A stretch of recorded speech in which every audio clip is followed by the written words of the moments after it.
சிவகாமியின் சபதம் பாகம் 2 7ஆம் அத்தியாயம். சின்னக்கண்ணன். ஆயனரும் பரஞ்சோதியும் பேசிக் கொண்டிருக்கையில் வாசற்படி அருகில் நின்ற கண்ணபிரான் சமிக்ஞை செய்ததை சிவகாமி கவனித்தாள் என்று சொன்னோமல்லவா? சற்று நேரத்துக்கெல்லாம் பேசிக் கொண்டிருந்தவர்களின் கவனம் தன்மீது செல்லாதபடி சிவகாமி மெல்ல நடந்து வீட்டுக்கு வெளியே வந்தாள். அண்ணா, என்னை அழைத்தீர்களா? ஏதாவது விசேஷம் உண்டா என்று கேட்டாள். ஆமாம், உண்டு என்றான் கண்ணன்.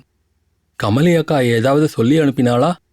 கண்ணபிரான் குரலை தாழ்த்தி கொண்டு, அதோ உள்ளே வந்திருக்கிறாரே, அந்த வாலிபருக்கு உடனே விஷம் கொடுத்து கொல்லும்படி சொல்லச் சொன்னாள் என்றான். சிவகாமி, இதென்ன வேடிக்கை அண்ணா, எதற்காக விஷம் கொடுக்க வேண்டும் என்று புன்னகையுடன் கேட்டாள். அம்மணி, விஷம் கொடுப்பது வேடிக்கையான விஷயமா? இல்லை, அதனால்தான் எதற்காக என்று கேட்கிறேன்.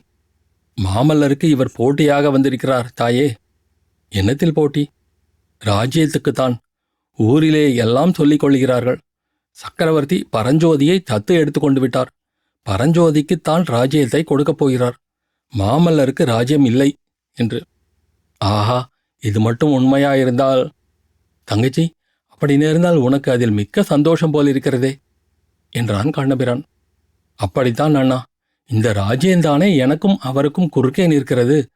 எனக்கு அவரும் அவருக்கு நானும் இருந்தால் போதுமே. ராஜ்யம் என்னத்திற்கு? எல்லா பெண்களும் ஒரே மாதிரிதான் போலிருக்கிறது. கமலி கூட இப்படியேதான் சொல்கிறாள்.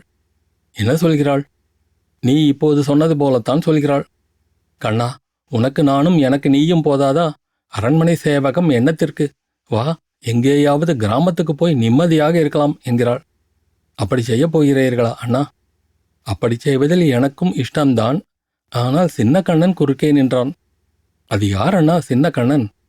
கண்ணன் கண்ணை சிமிட்டி கொண்டு, கொஞ்சம் மூளையை செலுத்தி யோசித்துப் பார் தங்கச்சி என்றான்.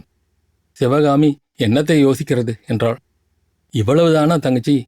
எவ்வளவு புத்திசாலியாயிருந்தும் சின்னக்கண்ணன் யார் என்று கண்டுபிடிக்க முடியவில்லையே என்று கண்ணன் கேட்டுவிட்டு இன்னும் தாழ்ந்த குரலில், சின்னக்கண்ணன் கமலியின் வயிற்றில் இருக்கிறான் என்று கூறி புன்னகை புரிந்தபோது அவன் முகத்தில் அசடு வழிந்தது. கமலி கர்ப்பமாயிருக்கிறாள் என்பதை சிவகாமி தெரிந்து கொண்டு, அப்படியா அண்ணா, சந்தோஷம் என்றாள். அவள் உடம்பை அப்போது என்னவோ செய்தது. கமலியை உடனே பார்க்க வேண்டும், அவளை கட்டிக்கொள்ள வேண்டும் என்ற ஆசை உள்ளத்தில் உண்டாயிற்று. கண்ணபிரான், தங்கச்சி, அந்த சந்தோஷத்தை நீ நேரிலேயே வந்து சொல்லிவிட்டால் தேவலை. கமலிக்கு இன்னும் கொஞ்ச காலம் காஞ்சியை விட்டு புறப்பட முடியாதாம். தங்கச்சியிடம் சொல்வதற்கு என்னவெல்லாமோ சமாச்சாரம் மூட்டை கட்டி வைத்திருக்கிறாளாம் என்றான். எனக்கும் அக்காவை பார்க்க ஆசைதான் அண்ணா, ஆனால் அது எப்படி முடியும் என்றாள் சிவகாமி. ஆமாம் தங்கச்சி, முடியாதுதான். அதனால்தான் நான் கூட கமலியிடம் சொன்னேன், அவர்களையெல்லாம் நம்முடைய ஏழை குடிசையில் வந்து தங்கியிருப்பார்களா என்று. அண்ணா, அப்படி சொல்ல வேண்டாம். நீங்களும் கமலியும் இருக்கும் இடத்தில் ஏழ்மை ஏது? உங்களுடைய குடிசை எனக்கு அரண்மனையை விட 1000 மடங்கு மேல் என்று சொல்லி வந்தவள் சட்டென்று நிறுத்தினாள். ஏதோ ஒரு எண்ணம் குறுக்கிட்டு அவளை தடை செய்ததாக தோன்றியது. அதற்கென்ன, பார்த்து கொள்ளலாம் அண்ணா. அப்பாவிடம் சொல்கிறேன், வேறு ஒன்றும் விஷயமில்லையா என்றாள். அப்படி ஒன்றும் பெரிய விஷயமில்லை. ஒரே ஒரு சின்ன விசேஷம் மட்டும் உண்டு. இன்று காலை நான் ரதத்தை ஓட்டி கொண்டு போய் அரண்மனை வாசலில் நிறுத்தியதும் மாமல்லர் என்னை தனியாக கூப்பிட்டார். பிரபு, என்ன விசேஷம் என்று கேட்டேன்.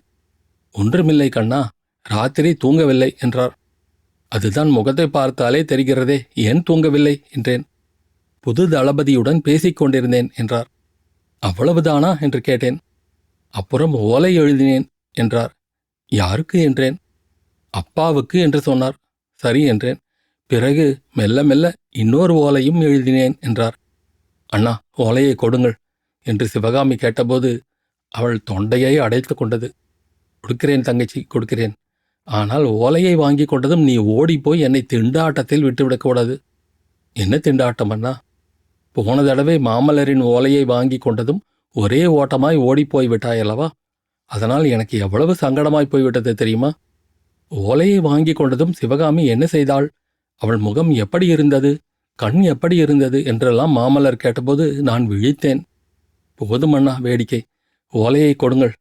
இன்னும் கொஞ்சம் வேணுமென்றே தர்க்கம் செய்துவிட்டு கடைசியாக கண்ணபிரான் ஓலையை எடுத்து கொடுத்தான்.